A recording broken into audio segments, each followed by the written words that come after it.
Because I'm calm, I'm seen as a pushover. Maybe you're someone who asks a lot of questions, or you talk a lot, and you're seen as stubborn or arrogant. The last 7 years in management has taught me this. If people completely understand you at first glance, you've become predictable. Easy to trust, but also easy to manipulate.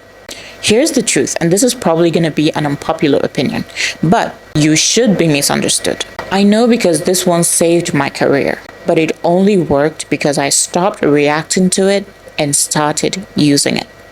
So here are 5 of the deepest reasons people misunderstand you and the advantage each one gives you. Starting with the first point, people label you instead of understanding you. People like to believe that they can understand others very quickly, that they can look at you once and understand exactly who you are. But in my experience, a lot of assumptions that we make are wrong. For example, let's say you apply to a job as a waiter, and it's your first day on the job. While standing at your post, you hear a ring. It's table 17. And table 17 are a group of 4 people, well suited with ties, and they're speaking and laughing in the Jeff Bezos kind of laugh, the one that goes ha ha ha ha ha, where you're so sure these guys, they operate in millions and billions and not hundreds and hundreds. Now this is your first table and you're scared. The moment you hear the ring, your heart drops, you start to sweat and your lips go dry. In that panic, you close your eyes, you take a deep breath, inhale and exhale, and you walk up to the table with your note. First person gives his order, and you take everyone's order. You place the order, 5 minutes, ding. You place the trays in your hand, and you take it to the table. While going to the table, you're anxious, you're shaking, and for some reason, you can't feel your feet anymore. Next thing you know, you stumble, and the tray is full.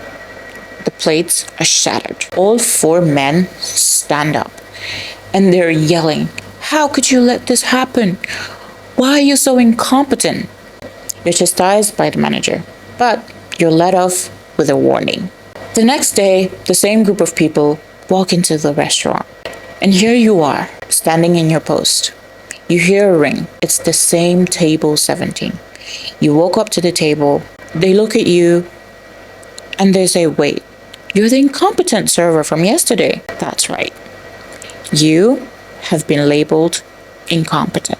The thing is, you might be a proficient server, but sometimes people find it easier to label you with one visible incident, just because it's easier and quicker to do so than to consider the alternative. The alternative will be that they would have to get to know you. They would have to be able to hold multiple identities and not immediately jump to the conclusion that this one mistake makes your entire personality. But it is a tendency of people to do so. So people label you instead of trying to understand you because it's easier and it's quicker. So when most people misunderstand you, it's because they slapped a label on you that majority of the time isn't accurate, but it helps them to simplify you into something that they can quickly understand. They pick one visible trait and slap that to define your entire identity. Once you understand that people will identify you with your most visible trait, you stop trying to over-explain. Because here's the thing, over-explaining yourself, trying to convince them that this isn't who I am, this is who I am, this is another side of who I am, that only looks like you're trying to hide something. Okay? It only implies guilt, a cover-up somewhere.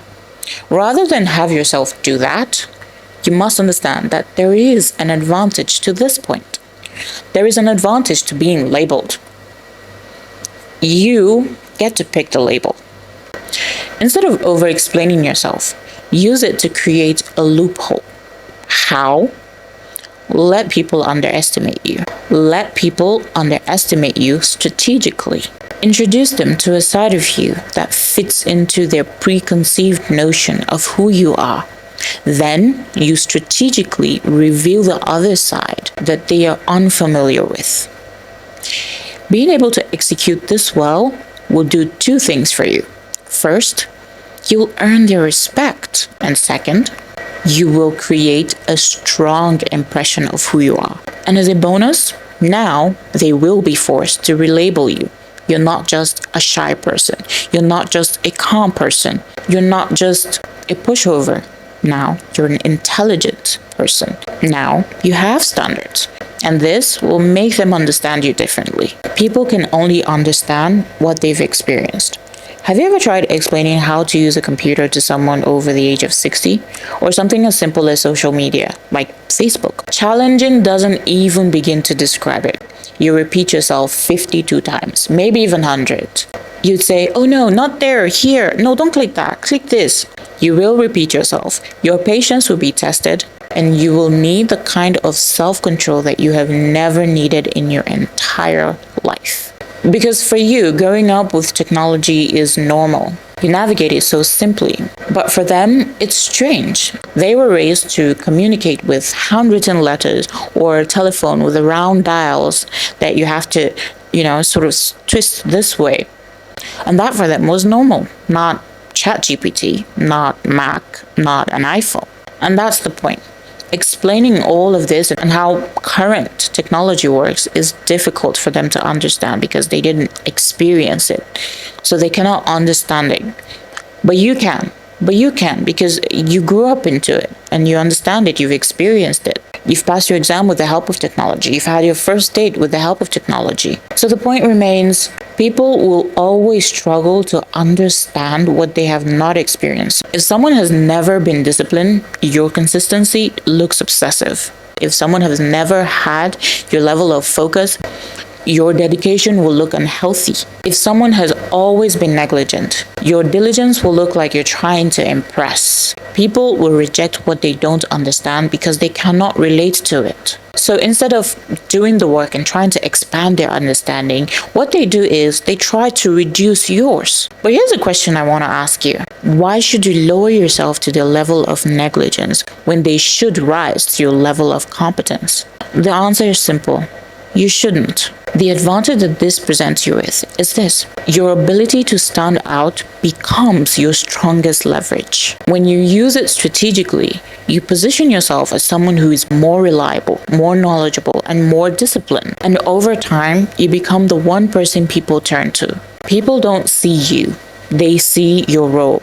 I used to think when I started out with my colleagues and we were all on the same level, that when I get promoted, we'd all be promoted together. My belief in that moment was that I would naturally get their respect. I would get their love and they would be, happy for me and happy to be led by me. Oh, was I sorely mistaken. From the moment that happened, everything I said came out with arrogance. And suddenly I stopped being this calm person, this calm love that everyone used to know, and I became stubborn love, arrogant love. Why is she sounding like that? I never raised my voice, but look at how she's raising her voice. She's talking to all of us. She's talking down to all of us. I spoke the exact same way I spoke before I became their superior, But the misunderstanding that they had, it came from envy. It came from that feeling of inferiority. And that's completely normal. It happens. It happens to the best of us. I would probably react the same way if someone I used to be colleagues with all of a sudden gets promoted ahead of me. The problem with that comes when you decide to act on your envy and do something more drastic. However, this is a common response. So when you understand that people look at you and they don't really see you, they see the role you're in, they would basically filter everything that you say through the role that you're in. People will judge you by their expectations of the role you're in. And instead of updating their perception of you, they dismiss the version of you that doesn't fit into the role they feel you should have, that doesn't fit the ideal role they have for you. Should you fight them and try to force your way out of that mental prison that they've put you in? No. The first thing you must do, the friction basically implies that there is a shock from you acting differently from what they expect you. And dare I say, they have a right to react.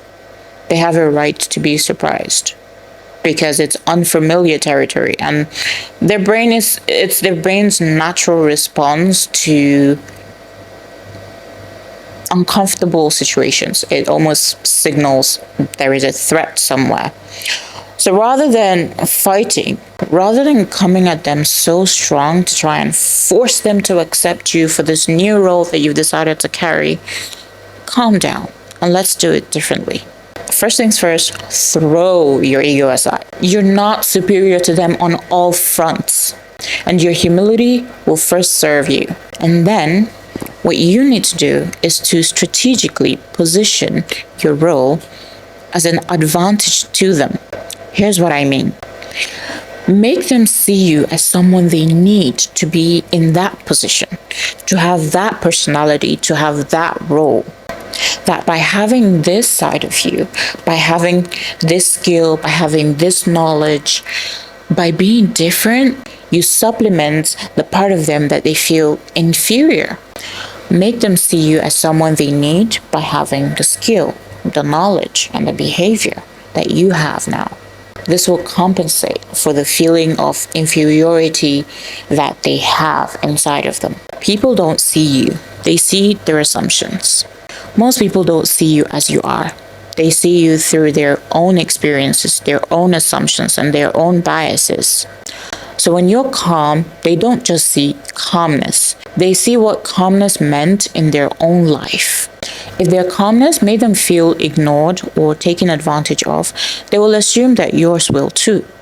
That's why calm people are often seen as weak, and the more outwardly or outspoken people are seen as difficult or arrogant, primarily because that's what they've experienced over the course of their lives. So they've learned to expect it. I'm naturally calm, and because of that, people assume that I can be manipulated or that I'm dumb. But calmness didn't change my intelligence level. It didn't make me blind. It didn't make me stupid. I wasn't stupid before I was calm, and I'm certainly not going to be stupid now because I am calm. Because I'm naturally intuitive, my calmness has made me more observant. I listen more, I notice more, and I can see deception in people's behavior. But sometimes, instead of acting immediately based on this profiling that I have now gathered, I let people reveal themselves to me in an undeniable way that will make my separation from them justifiable. Sometimes you want to be sure that people are who you think they are, not because you've coined them that way, but because they've repeatedly shown you that this is who they are.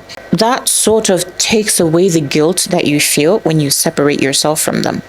Because you don't want to feel as though you cut off from someone who's good because you misjudged them. You want to be sure that the actions of this person are not from a place of unintentionality. It's not a mistake. They are acting that way because they want to act that way. And repeated action points to someone's behavior. It tells you who a person is. So the benefit of doubt that I give people to repeatedly show me who they are is what makes people believe that I'm a pushover or that I'm weak. But that does not directly translate to the other. But one does not directly translate to the other.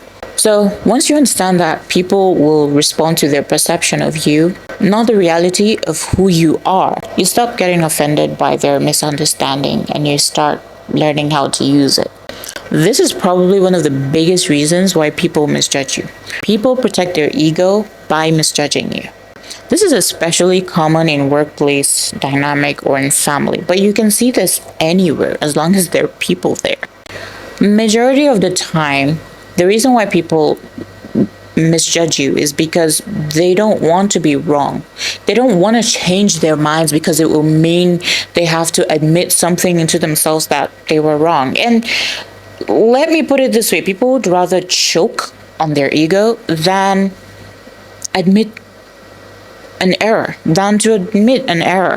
And sometimes I can boldly say from experience, and sometimes I can boldly say from experience that people misunderstand you on purpose. If your discipline exposes their lack of discipline or their complacency, they would call you an extreme person. And rather than admit to the fact that they're being complacent about things, that they're being, lackadaisical, they would rather keep calling you extreme. Oh, she's doing too much. Oh, she's just doing this for eye service. She's not actually a serious person. She's not actually someone who's disciplined. Rather than simply saying, oh, she's really disciplined. Oh, she's quite hardworking. And I guess it's because I'm not as hardworking as she is, but damn, I'll give it to her.